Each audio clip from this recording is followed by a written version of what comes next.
Hey you guys, Matt Allen here. Welcome back to Tactical Bassin'. Today we're talking about where bass go in the spring, the places that they position, the places that you should be fishing for them, as well as the baits that we have confidence to catch those fish with this time of year.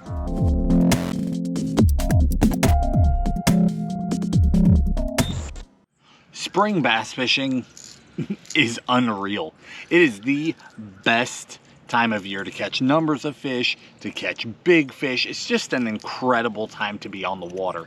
Now we're going to get into how to actually catch these fish here in a little bit, but before that, it's really important for you to understand how these fish position so that you're fishing in the right areas, because telling you 2 or 3 baits that will get you a bite, that's great if you're around fish. If you're not around them, that information is completely worthless.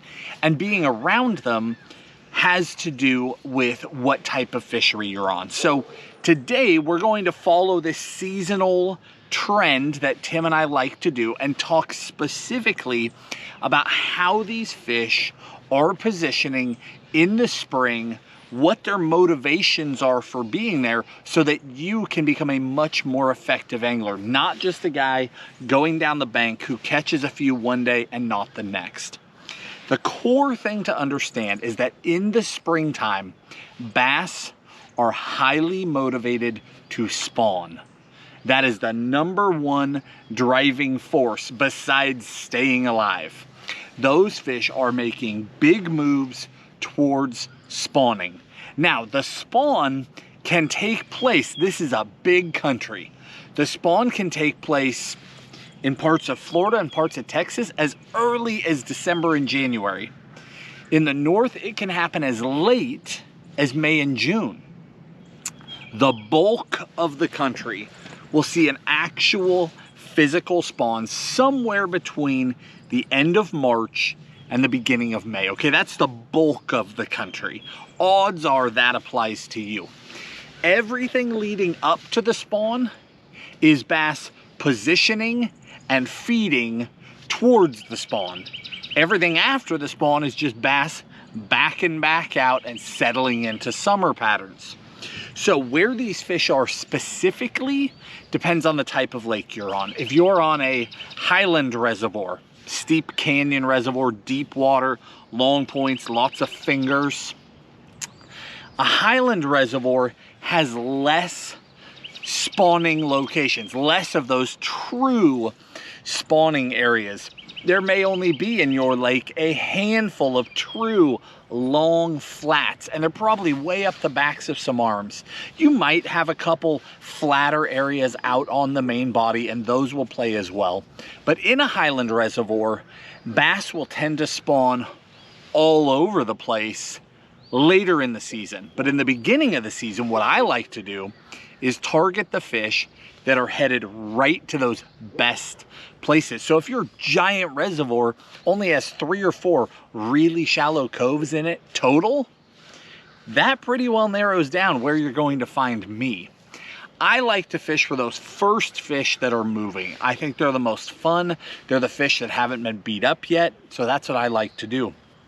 Guys in a lowland reservoir, you've got way more options. Lowland reservoirs still have a dam on them, thus the reservoir, but that dam is probably a lot larger. Generally speaking, those lakes are shallower, have a lot more offshore structure, a lot of humps, long tapering points, shallow bays, way more places for fish to spawn. As a result, guys on lowland reservoirs can get on patterns and run them, right? Where a highland reservoir guy might have 3 or 4 places that really make sense for those early spawners. A lowland reservoir guy, you might find them on secondary points, we'll get to that, and be able to repeat that 30 different places in your lake and put together an 80 fish day. It can happen. Guys on natural lakes, same deal. Natural lakes tend to be pretty flat. Ponds too. Ponds and natural lakes are very, very similar. Even if your natural lake is 50 miles long, they behave very similarly. The fish will be moving up into those shallower bays. Guys, in rivers, the fish are trying to get out of the current. They'll pull up into pockets. They'll pull up onto shallow sides of deep holes. They're looking for that, again, nearest shallow water. So everything this time of year is driven by bass making moves towards places where they will spawn. Now, you also need to understand that this doesn't happen overnight. The spawn doesn't happen overnight. There are waves of fish. So at the time that you find fish in the back of a cove, already feeding aggressively, thinking about spawning, there are still fish out deep that have not even begun the transition. Those later fish, they can be harder to locate because you don't know when they're making the moves. That's why, again, I like to target those first movers. I think it's more fun. So what I'm doing in the spring, if I'm on a highland reservoir, I want to look at a map and identify whether I'm on a boat or on the bank, doesn't matter. I look at a map and I identify a handful of shallower areas. Typically that's going to be in the back of river arms. Maybe a river pukes in a lot of mud when it's blown out, so you end up with a shallow back there. It might just be off the main body, a big shallow flat. But I identify a few of those areas. The first thing I do is check the shallows. I don't think the fish are there yet, but I always check, because if we're getting big storm cycles, huge flushes of water coming into the lake, sometimes the fish, instead of making small moves, just beeline. They just head all the way to their spawning grounds. They're not going to spawn yet, but they arrive early because they want to feed at the running water. And then once they're there, they just stick around. They'll feed in that area, they'll be in that area for a while until the conditions are right for them to actually spawn. So I always go to the back and just check it. After that, I'm going to back out and I'm going to check the first place where it starts to transition to deeper water. So if that's a bay in the back of a cove, shallow water, right at the deeper edges of that thing where it transitions back to a normal bank, I'll check those. If my fish aren't there, I back out to what's called secondary points. If you're looking at a map of your lake, the huge points out on the main lake, those are called primary points or main lake points. The points down the sides of them, the smaller points as you go up the coves or up the creeks, those little side points, those are your secondary points. Fish will use them like a highway. Okay, they will follow a shoreline headed back into a cove and they'll stop on the secondary points because those are likely places to feed. If you're looking for fish by point hopping, you're typically going to find them on the secondary points that have the best cover. That's where the biggest fish will be. So I like to run it in reverse. Now, that was specifically highland reservoirs, lowland reservoirs. Same concept, start in the back of those bays, work out, but you might not have as drastic of changes. So you might have to move a lot farther to find a contour where it starts to roll off to deeper water. But I check that, then I start fishing secondaries. You have secondaries as well, they're just not as pronounced.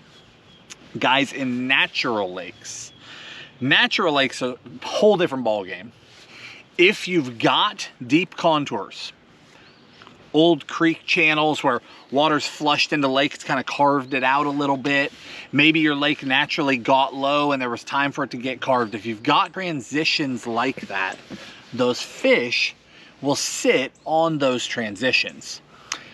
If you don't have that at all, what I find is that they sit off of the main lake points, off of creek mouths, off of likely places. Even though there's nothing out there, they'll sit in the hollows. So they'll be right out in the center of a bay.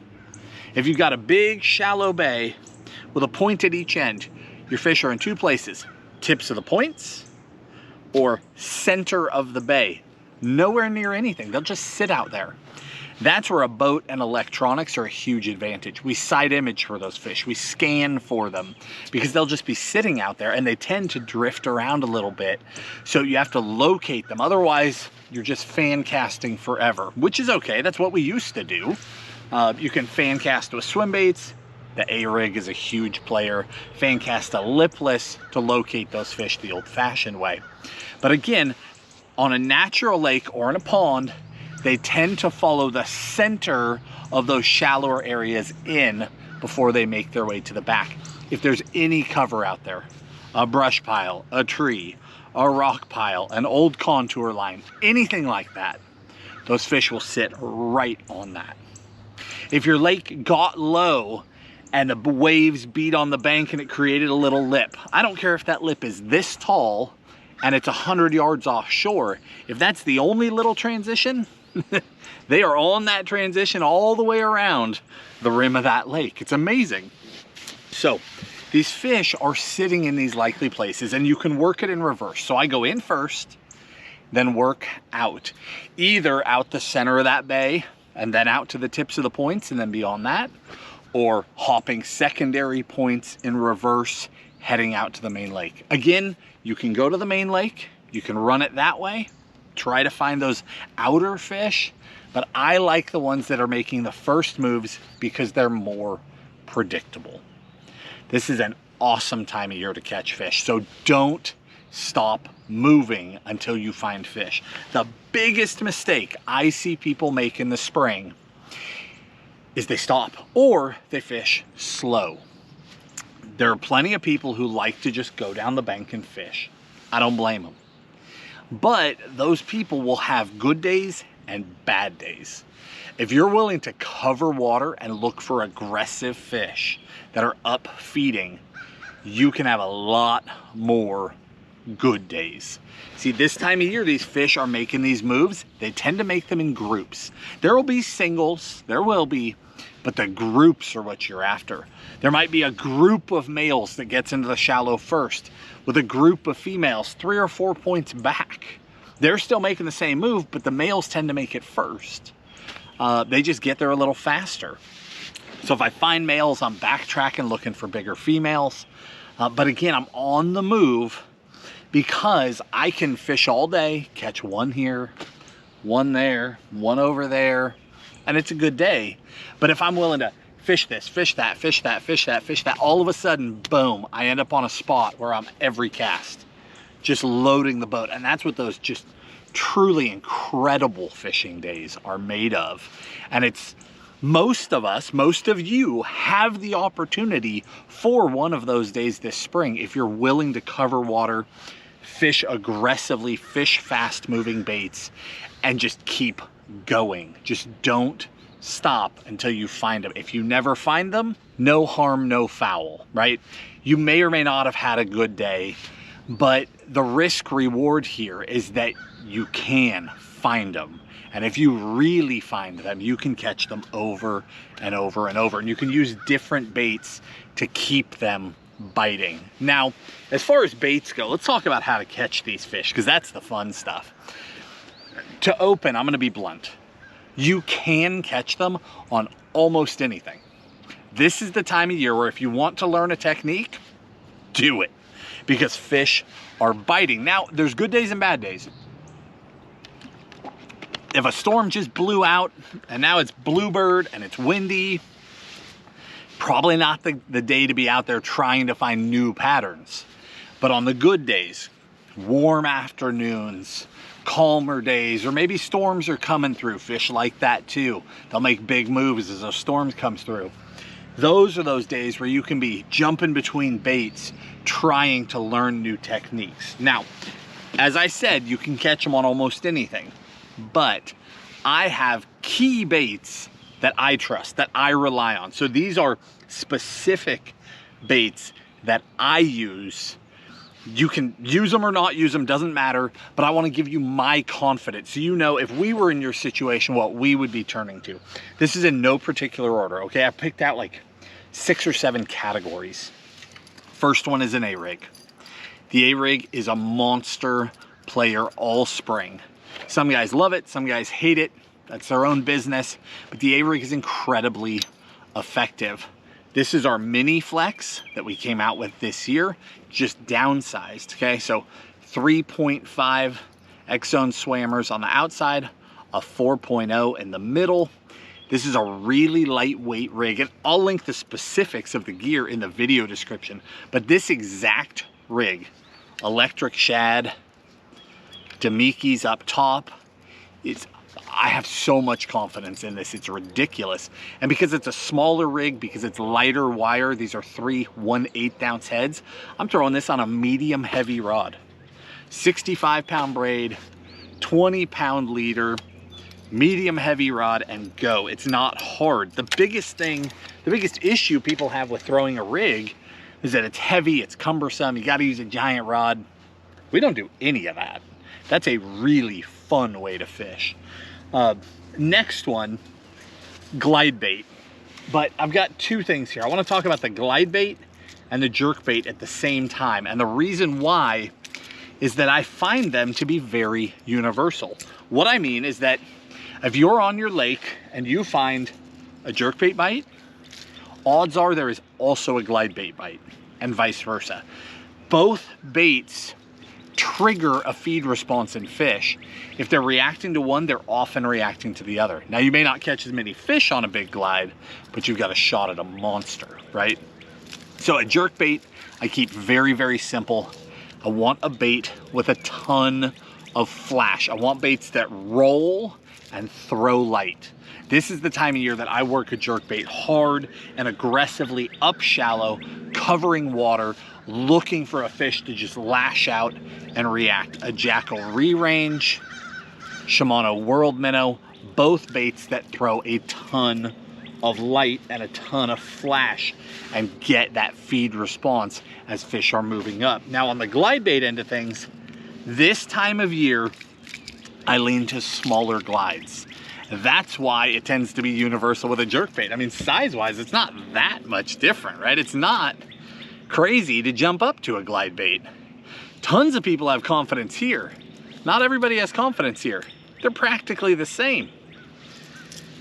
Smaller glide baits that I can fish effectively around cover, and I can work them and pop them and twitch them, will get me a ton of fish, and when I cross paths with a giant, it will catch them too.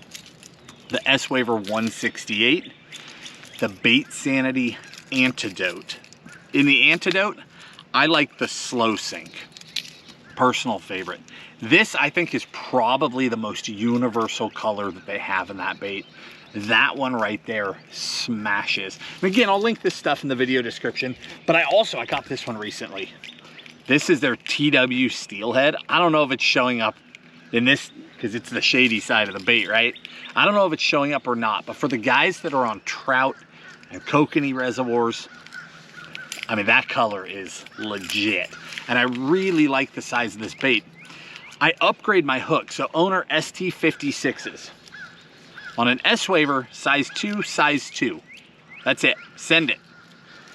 On this guy, size 2 on the back, size 1 up front. But all in all, those are small hooks, so you can throw this on your lightest swim bait rod or a heavier jig rod, like I think an X-Pride 7.7 heavy. That'd be great, but I can also throw it on a full-blown swim bait rod if I want to, if I think I'm gonna be around a lot of giants. Again, I keep it really simple. I'm giving you different styles. You don't need all of these, but I just want you to know what we're fishing with, where our confidence is, the things we'll be doing. We throw the chatterbait a ton. The chatterbait is a very effective bait for covering water and finding fish. Two different styles. The jackhammer is our main gig. Now, there's a lot more than two different styles. We've done in-depth videos on this. If you watch that, you know that. But today, I'm trying to be really simple. So, a jackhammer, I throw a 1/2 ounce jackhammer with a 5.5 spunk shad on the back of it. That's simple. Color is up to you. I throw a lot of bright, bold colors, but I just got back from Florida recently. That's why I had both of these handy, right? I'm fishing some black blue, fishing a bluegill profile. But again, the jackhammer and then the little guy as well. This is a killer. I love this bait. Smaller blade, smaller hook on the Mini Max, but still a super stout hook.